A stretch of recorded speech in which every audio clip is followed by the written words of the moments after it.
Yeah, I know. And taboo, rock and roll, talking about sex. That's they're really breaking down walls and busting through glass ceilings. Back to Footloose, aren't we? Yeah, yeah, exactly. It's that damn rock and roll and dancing.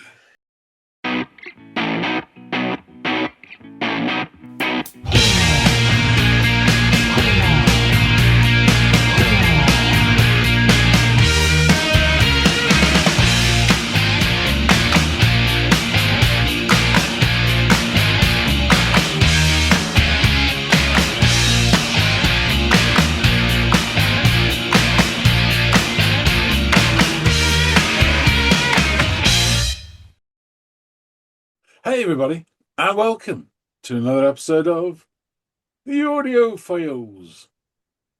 My name's John. His name is Andy. I won't take all that they hand me down and make out to smile, though I wear a frown. And I won't take it all lying down, because once I get started, I go to town. More on that later. But first, we have a track to listen to selected by Andy. Andy, what have you got for us all today? Oh, I've got a track called Don't Clip My Wings, and it is by a band called The Schisms. Stumbled upon them. Um, this is probably my favorite track by them, so I'd like you to go off and give it a listen and let me know, and anybody else out there, know what you think of it.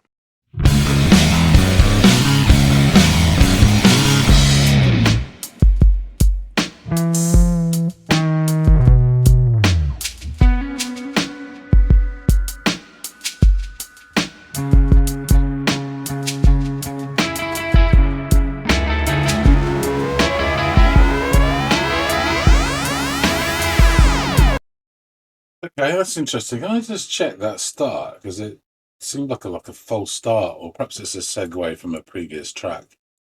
But there's this really fat sound, and then it goes into this sort of quite sort of sparse, clinical sound. Sounds like an empty room with stuff going on in it.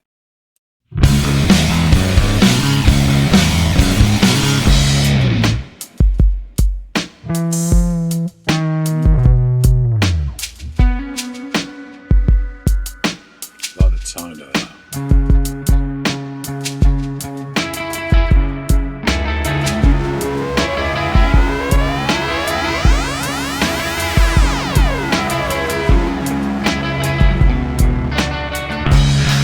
Don't clip my wings, babe.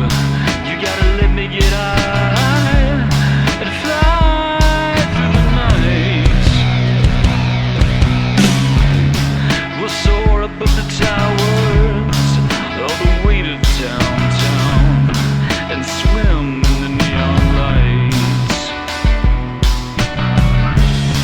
mapping astral convictions, sharpening volitions under the vestige of the stars. Oh, it's a fanatical devotion, devoid of emotion, enslaved to what we are.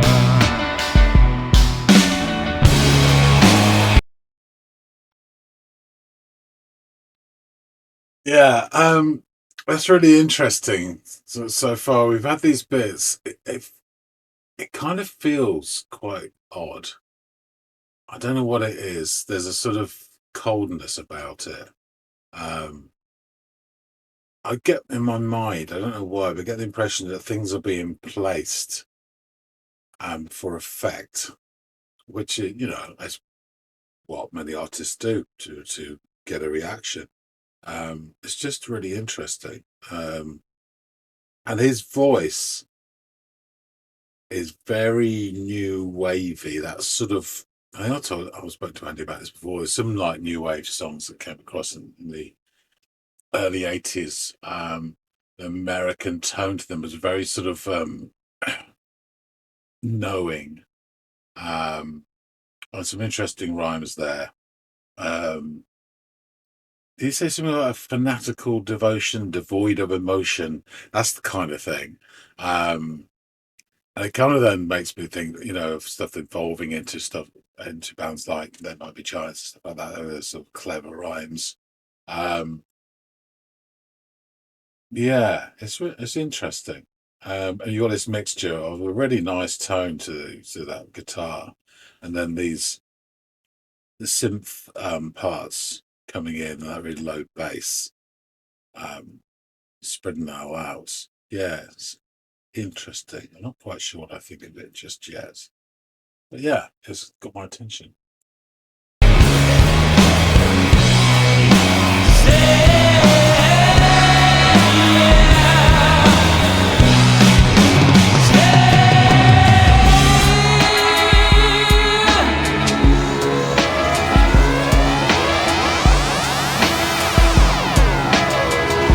Some effects going on there. I like the drums in that bit. Popping off like a pistol when your bold attitude hovers into the room. Oh, we'll seek out each other's pleasures by draconian measures, nocturnal orchids in bloom. That was it. I noticed it earlier. That guitar riff it just alters in tone slightly, and and then down a little bit, and every once in a while it goes slightly flat, which it did just then. It gives the impression of almost running out of energy, or yeah. I just even just catch it was literally just then. By draconian measures, nocturnal orchids in bloom. I'm your school evacuation, you're my mass execution, spraying bullets like the open sea. Oh, you're my manic depression, I'm your fleeting obsession, esoteric literacy.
Just to say that was obviously an extended chorus. I think he was saying "stay" in that. I really like that drum fill at the end. Yeah, it was very pleasing.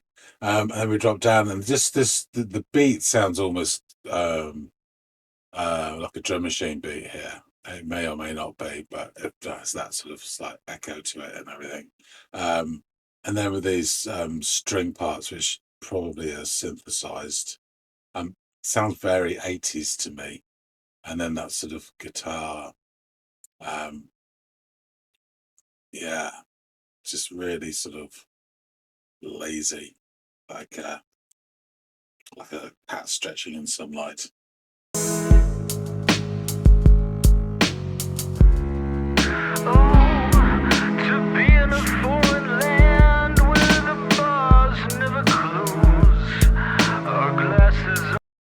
We said that to be in a foreign land where the bars never close, and he's singing it through this filter that sounds like it's on the end of an old telephone. Just getting Matt Johnson the vibes out of that. Always fall in love is just around the corner for the change in your pockets. An old tarantella slurs out of the piano that's always slightly out of tune. And the holes in the roof let the moonlight blow through. The mosquitoes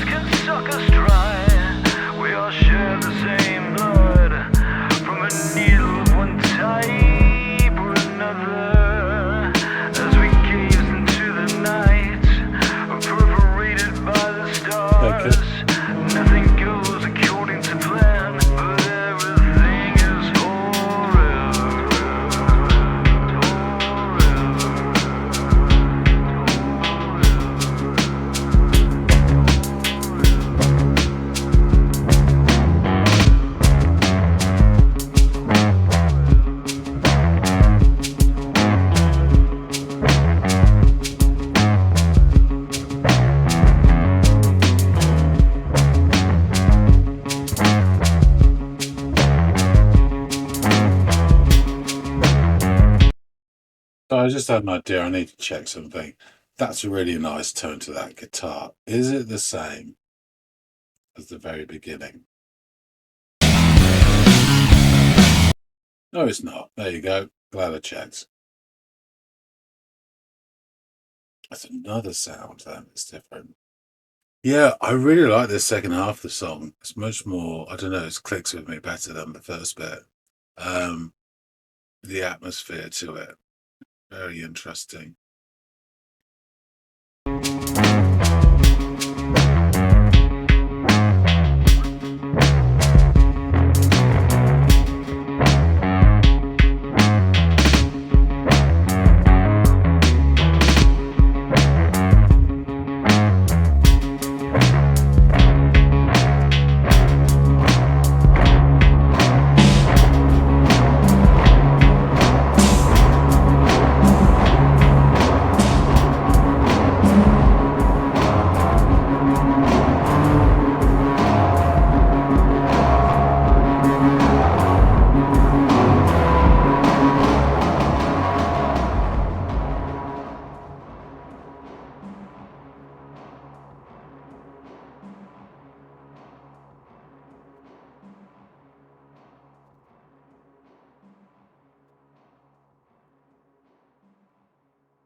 Yeah, it's an interesting sort of exit there. It kind of started to feel a bit sort of Martin Hannett with the sort of metallic clanks and then it going into a dream state as it faded. This sort of weird industrial stroke alien landscape that he created. Um, yeah, I'm not sure about this. If I'm honest with you, the first half was okay, but it didn't really engage with. The second half was a lot more interesting to me, anyway, or more effective, probably. It just landed better. Yeah, there's this weird coldness and undercurrent to this, or subtext, or whatever. Didn't catch enough of the lyrics to know what it was going on about, but it did feel, yeah, like this emotional iciness to it, which you sometimes get with 80s stuff as well. It doesn't feel very warm. And sometimes it can be like almost, I'd say posturing, maybe positioning. Um, yeah, I don't need to listen to this again, but I definitely enjoyed the second half.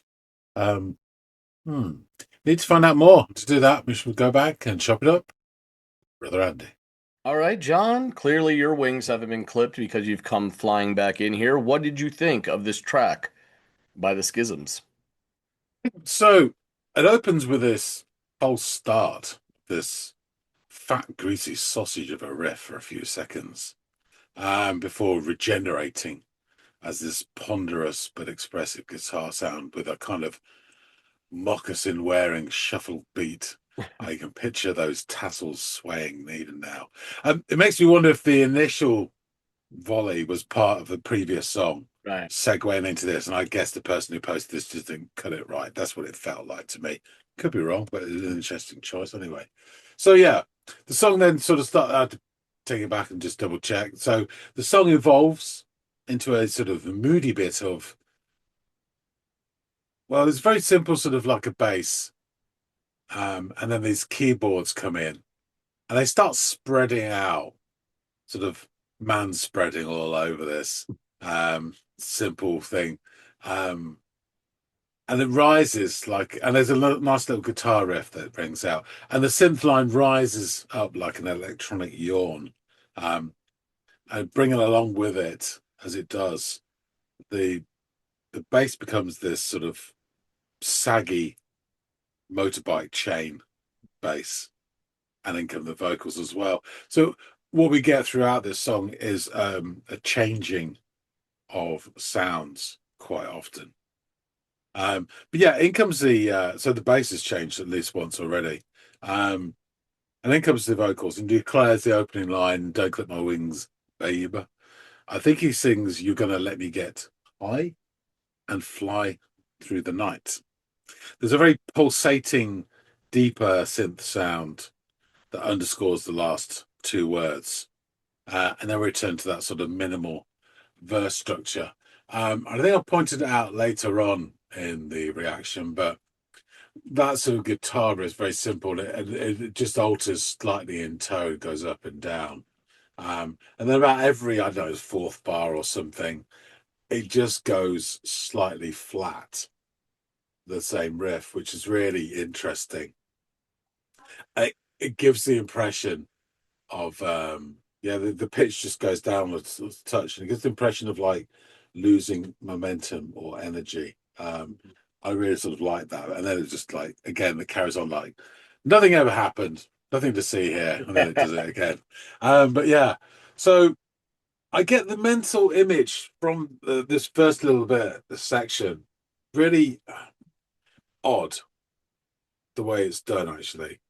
So I get this mental image of almost like I don't know why, a fashion shoot or a catwalk display. It feels like elements, musical phrases and elements are like images placed or briefly paraded in front of us. And I wonder if this is done more for the effect it has on the listener or the audience rather than some cohesive structural purpose to the song. And I don't mean this as a criticism because artists have done this in different media down the ages. They'll do something for effect or to create an effect from the partaker of their art, as it were. So I just thought it was interesting. It felt that way, and I don't really know why or how, but that's what I thought. Anyway, continuing verse, I want to call it, has this slightly standoffish feel with the guitar and the bass. It's quite cool in a emotional way. Yeah. Which I'll talk about in a bit. So we then get this another pulsating heavy synth verse, obviously within the structure of it. It comes again, and yeah, I mean, and I noticed this. This is why I noticed where the pitch changed on the guitar riff. Anyway, I catch him saying it's a fanatical devotion, devoid of emotion, enslaved to I think what we are, something like that. It strikes me as quite an odd couplet compared to the musical tone and content. And it also underscores how much of the lyrics I've missed while pondering these musical choices. So I have no idea in terms of context. But his voice does sound very new wave here. And I mean that, I think I've spoken to you about this before. There was like a bunch of music that came across from America at the early 80s, which were described as new wave. And a lot of the singers have this very sort of confident, almost knowing tone to their voice, like they're smarter than you, Mhm. and they're quite pleased with how clever they are as well. I always liked that sort of tone, and he's got a bit of that there. So he has these really interesting little couplets of rhyming bits. We're using words that again are slightly a bit smart ass, but not in a way that pisses you off. It's just you notice it. So then we reach this sort of beachhead of keyboard growls and drum hits, which I think, and I'll learn later, I think is the chorus or what would resemble the chorus in this song. And he sings in a much higher register and much more sort of uh, belting out. Stay, yes, stay. I think it's stay. Mhm. Um, However, even during all this sort of like, crescendo, there is a slight coolness to it as well. Um, Again, I get the impression of pieces being maneuvered and positioned rather than evolving. And there's something, and I can't put my finger on it, but there's some undercurrent, something that's unsettling in the song, which I'm getting through non-verbal indicators. Yeah. That's it. I Um, totally agree with you. I really like the drumming in this like chorusy bit as well. It's not like over the board, but just really, really good. So then we cycle through another verse with the same sort of new wave type clever rhymes. There's something about seeking out each other's pleasure by draconian measures. Yeah. It's the sort of thing that people will be really pleased with to hear on the radio. Yeah. And again, there's heavy synth lines like patching in every sort of half verse bit. Second stay chorus loops round twice this time. It's like twice as long, or probably even like three times as long. and it sort of finishes the chorusy bit. It feels a lot more momentous the second time round, and it finishes with a very pleasing drum fill, which I call like a Yeah. rib tickler. You imagine someone in those old cartoons where they play those xylophones made of human skeleton. It's like, Yeah, yeah, and that's what it feels like to me. Or going along to the thing, it's really nice, and it drops down to this minimal beat once more. This time we get some sort of head swaying synth strings. I don't know if they're real. I think they're probably synthetic. It doesn't really matter. But it adds this ponderous feel. There's like a seesaw sort of back and forth, like someone who can't make up their mind or choose between two options. And the beat here sounds very synthetic. There's like an echo to it, wherever they played with the real stuff or added in a drum machine. So the whole thing gives off very strong 80s vibes to me at this point. And then back comes this guitar riff, but now there's this sort of laconic sort of feel to it. And it's lazy, I think I said, like a cat stretching in sunlight, It's one of those. And the vocals come in and they sound like they're being delivered down a 70s trim phone mouthpiece. And he did say something about, I didn't write it down, I said it in the reaction, I repeated it back, but there's something about going to a foreign country where the bars stay open or something. Mm-hmm. Just the way he said it, I was getting really strong Matt Johnson vibes from the particularly Infected album. But that sound of his rung through an American filter. And this is, I think, you would get an approximation like this. So yeah, some percussion enters, starts to shake and starts to do its thing. And then this affected fat guitar comes in. Yeah, my notes, all fat lips and attitude. I actually stopped the reaction and went all the way back to the beginning just to check if it wasn't the same sound as that initial 4 seconds. It wasn't. So we continue. So that was pointless. But yeah, I really like this. The vocals are fading, the guitar's coming in this really nice riff. And then it sort of slowly, well, not actually quickly, evolves into we get some metallic strikes like foreign objects, very sort of gentle, all sorts of like synthetic sound effects going off, which didn't interest me as much as these metallic strikes. And then it went into a sort of dream state where the sound fogged over, as it were. Really strongly reminded me of like Martin Hannett, the guy who designed the sound and produced the first Joy Division album, Unknown Pleasures. He had this, what was described as an industrial lunar landscape. And as it's sort of fading away, it feels like the atmosphere is coming out of it. So you're getting these weird sort of sounds, which are becoming more and more muffled. And then it sort of like fades out. So yeah, really interesting song. I do need to listen to it again. Is disjointed in a way, really odd. I think the second half of the song, from after that really big chorus when it drops down, really landed with me a lot more than the first half. That's my initial reaction anyway. I found it really interesting. I think some of the choices puzzled me, but I don't know why without listening to it again. This is all sort of like, instinctive reaction rather than reasoned reaction. So yeah, this whole thing though, and I got it from the second half. I really enjoyed. So I meant to go back to circle that when it dropped down, and there's this very 80s sound. Again, it's very cool, emotionally very cool sounding, which you got in a lot of 80s songs. As they were developing the technical, synthetic qualities, to their music, a lot of it could feel a little. So, and you got this sort of, the old robot dancing and shit like that, and everyone's going to go with an android.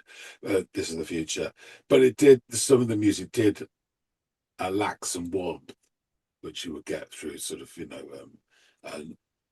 usual instruments. So it's not something that's like terribly off-putting or whatever. And I lived through it, so it's not. I don't think it's odd to me, but in this context, it just felt a little off. Like walking sometimes into a bar when you know something is a little off. Um, Sometimes a big off. Yeah. But something's just not quite right. And that's what it felt like, which is interesting. And I don't understand how or why I think that way. So I'd have to listen to it again to really find out what it is that's um is triggering me there. But there Yeah. you go. So yeah, really interesting stuff. And obviously there's lots there as well to go on. So, yeah, very Cool. interesting. Yeah, well, I'm glad that you found it so intriguing, and I do encourage you to go off and give it another listen. I will say I'm probably end up mentioning it a little later on because it's in my notes, but they did a re-release of this song more recently. I like the original better, and the original is around 6 minutes long. The new truncated version is about 3:40 or something like that. Right. So they've taken some of that stuff out. There's some of those spots are vast where they kind of tinker, especially that latter portion of the song where they really tinker with it. That's kind of some of my favorite stuff in the song, or I like it just as much as the rest of it. So I wanted to give you the original release of the track and not this re-release was probably done in an attempt at the encouragement of some representative to make this more radio palatable, like sub 4 minutes, if you will. So I think that might be why they've refurbished the track to some extent. Really wish they hadn't. Not that it's bad. I like it, the new version, but it lacks some of the moving parts and some of the vastness that this song possesses. That I think for me makes me feel like I'm in it. The two things that I'm sort of we always talk about like where we go visually. One, because of this illusion out of the gate of soaring through the skies, you do sort of have the open sky looking over, I don't know, a city landscape at night. But there's also, to some degree, some of this open road desert rock sound to this as well. Maybe not as heavy as some of the desert rock bands that we've discussed in the past, but I could see this, and it does. I mean, well, it comes from Austin. They're from Austin, but it has sort of an American Southwest sound to it to me. And it reminds me of some of the bands that we've discussed from that area. It also oddly reminds me of a little bit of the last Shadow Puppets and the last two or three albums by Arctic Monkeys in how Alex Turner sings and how he's changed his voice to that kind of knowing, almost crooning kind of sound. That has a little bit of that going on too, which is funny because that is basically everything that Turner has done after becoming friends with Josh Homme, who is one of the godfathers are looked at as such of the American Southwest desert rock sound. So there, I just catch some of that in this as well, which I maybe is what draws me to it since that's a subgenre that I seem to like so much. But yeah, the Schisms. They're a three-piece, how they describe themselves, gypsy post-punk band from Austin, Texas, consisting of Carson Barker, vocals, guitar, and synths. Go ahead. I have a feeling I know what you're going to ask, but go ahead. Now, do you have a lot of gypsies in America? I don't. Mm, I don't know what our like Romany gypsy population is over here. I have to imagine that they're travelers, so they've probably made their way here. But it's not something that I think about or have like thrust upon us as a reminder. And God knows in America there's plenty of reminders of what subsect of person has come from where and occupies what. I mean, it's the greatest divider in this country. But you never hear anything about those daggone gypsies or anything like that. So but I also am not super familiar with the American Southwest either, having not been there. I usually think uh, Mexican culture, I think Native American culture, and then of course I think of white European colonizers and settlers who migrated there over time. So yeah, That's funny. I mean, I don't know how the word gypsy is used now, and when people prefer travelers. There's like an Irish-based community that are definitely travelers, and then the Romany, the sort of European, yeah, which change a lot. And I don't know. And then when I think of America, I think of like I don't know why, but I think of like Mexican gypsies. Yeah. Um, I I've mean, I got a could see Mexican, why. I've got a Mexican gypsy song in the pipeline for you, actually. But I look Um, forward to it. yeah, yeah. Famous last words. You say that now, but yeah. So just really interesting that they would choose those words. Yeah, That's yeah, all. exactly. Exactly. They But yeah, might be I just don't doing know. it to fuck with you. Fair No, enough. yeah, that could very well be. But I don't know. I'd have to look into that more. But again, these guys are so regional that finding a lot of information about these guys came from a lot of like Texas periodicals, magazines, newspapers, even websites, because they're really, and Austin's a huge music city and Texas is a big music state, so it doesn't really, I mean, you can be regional there and thrive, surely. But they haven't got big enough where like all of this stuff is like collated on an easy to digest wiki page where I could get all this information from. But they didn't really get, of all the things that I did get information on. They didn't really go into any detail about their background or anything like that. So they consist of Carson Barker on vocals, guitar, synthesizer, Caleb Ditzenberger, which doesn't sound like Gypsy or Mexican to me, on bass, and Greg Eric on drums and backing vocals. Most of the band's songs are about interesting topics like the living dead or sex. They describe their sound as dark, vaudevillian, voodoo, new wave, sultry, and evil. Yeah, I know. And taboo, rock and roll, talking about sex. That's they're really breaking down walls and busting through glass ceilings. Back to Footloose, aren't we? Yeah, yeah, exactly. It's that damn rock and roll and dancing. Um, I love John Lithgow. I really do. Anyway, So, since their formations, the Schisms have played several notable Austin venues and events, including the Scoot Inn, Hole in the Wall, Mohawk, Barracuda, Cheer Up Charlie's, the Holy Mountain, Beerland, and they've toured nationally from California to Massachusetts. In 2011, frontman Carson Barker moved into an abandoned house on the outskirts of Austin and set up a home recording studio. With only a bed, several used instruments, and two microphones, Carson cut himself off socially and began writing and recording dozens of songs. Later, after establishing a full lineup, the band released their eponymous debut EP on July 5th of 2013 to a packed house at the historic Scoot Inn, as I just mentioned a moment ago, in Austin. The self-titled EP was recorded at Barbecue Shack Studios by Jason Morales, frontman of the band Tia Carrera. The band's follow-up EP, Morendo, was recorded and released on Stray Waves Records in November of 2014. August 25th, 2017, the band released their LP, Moon. Again working with Stray Waves Records, it was produced by Grammy-winning Stuart Sykes, who worked with the likes of White Stripes, Cat Power, and Loretta Lynn. The album has been described as a vaudevillian morphine-induced dream, and possessing a dark rainbow of sleek urban guitars on top of bouncing drums and fuzzed-out bass lines. Add triggered synths, Nick Cave-like vocals, and wild dissonance, and you have the palette of infectious rhythms from which the Schisms draw their sound. Moon has received rave reviews in the Austin Chronicle, the San Antonio Current, and had the debut single premiered on Magnet magazine. Chris Conde of the San Antonio Current would write, "The vibe of their new album Moon isn't so much dark like macabre, more mischievous and spooky and a little sexy."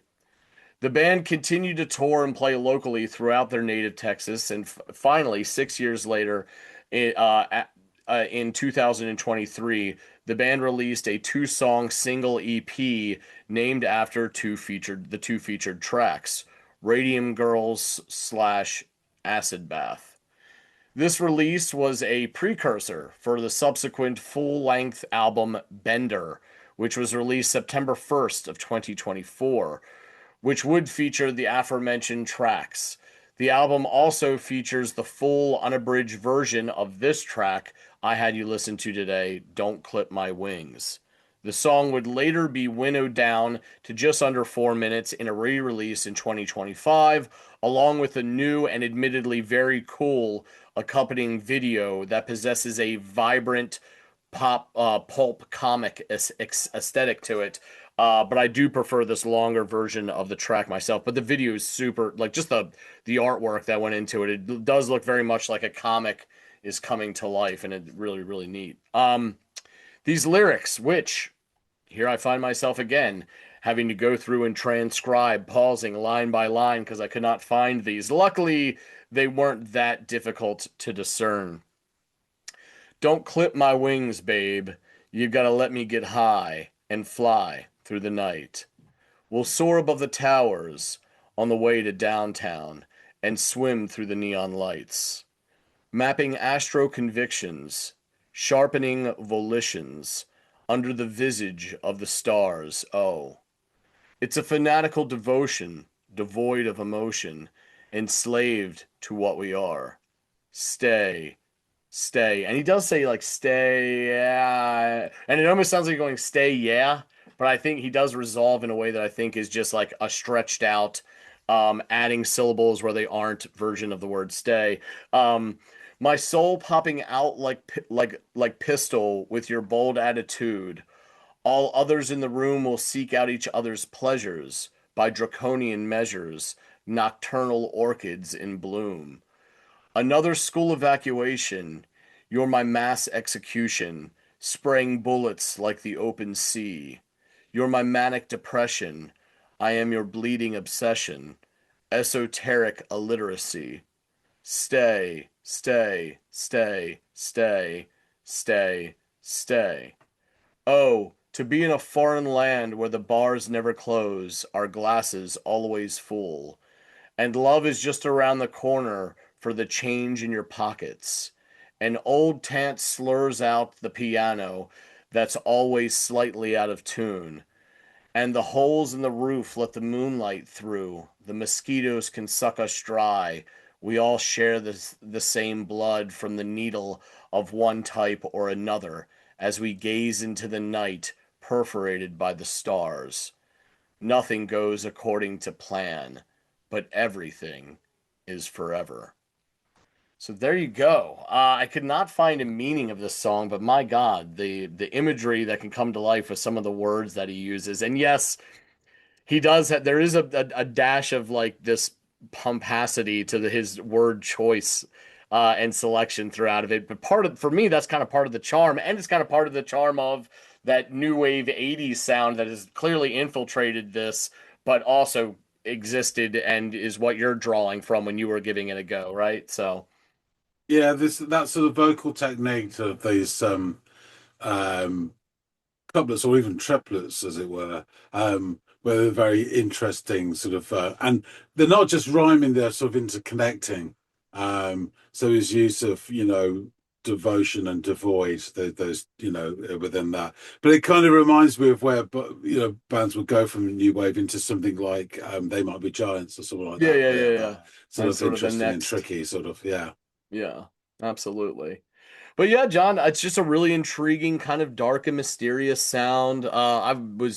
I heard this song probably 2 or 3 years ago, the original version, and was like, man, I really, really enjoy this.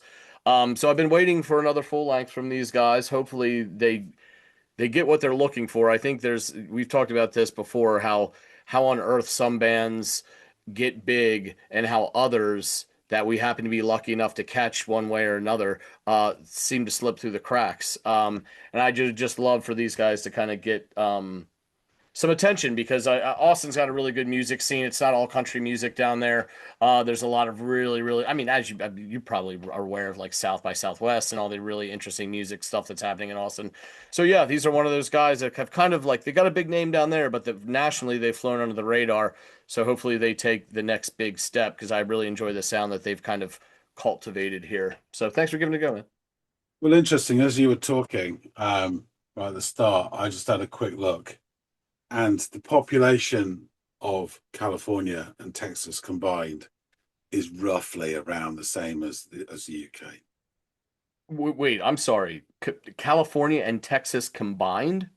Yeah. That I would have thought, to be fair, I would have thought that the combination of those two would dwarf the population of just because they're the two largest land masses in the continental United States. I mean, I guess if you want to count Alaska, but it's not really part of the, east to west, all The connected. official last proper census was 2020. I'm reading it here. And it says the official population of the states was 331 million. It's saying ranked by population 2020, California's 39.5 million, Texas is 29 and a bit million, Florida 21. Yeah. So you put it together roughly as expanded, you're probably talking, 70 odd million. Population in the UK is 78 and growing all the time, maybe 79 now. So Yeah. yeah, Well, if anything, this conversation has underscored or at least helped me get a clearer picture of why the housing crisis in the UK is so fucking crazy. yeah, Because you've got that many people, because you think Texas is fucking huge, and so is yeah, California. yeah, And you guys are obviously much smaller than both those two yeah. states, but you have the amount of people that reside in both of them together, which is.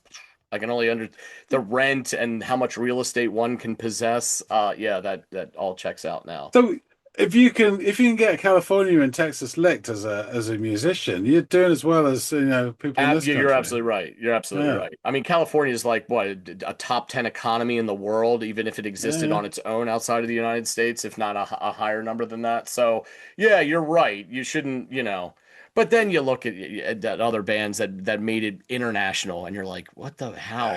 yeah, Yeah, yeah, yeah, yeah, yeah. that's the thing. But yeah, either way, I'm really glad you enjoyed this. You found it at the very, I think, intriguing is probably the best way to describe your one experience listening to this song. So I'd love to hear, your thoughts on it after you've given it a couple goes. Obviously, it doesn't need to be on camera, but yeah, I would suggest if you grappled with it anyway, to just give it another spin or two and kind of Oh, see where definitely the dust will. settles. So yeah, Definitely will. awesome. Great, man. Well, I'm glad you enjoyed it. Glad you could possibly enjoy it a bit more after a few more listens. Guys out there in the listening audience, please let us know what you thought of this track, Don't Clip My Wings. And if you have any other suggestions yourself that you'd like to check out, please feel to drop them down in the comments field below. We will add them to our ever growing list so long as at least one of us is not familiar with it, and we will add it to our Friday episodes devoted to viewer suggestions out there. And hopefully, John and I will catch all y'all in growing numbers on the next installment of the Audiophiles. We'll see you later, guys.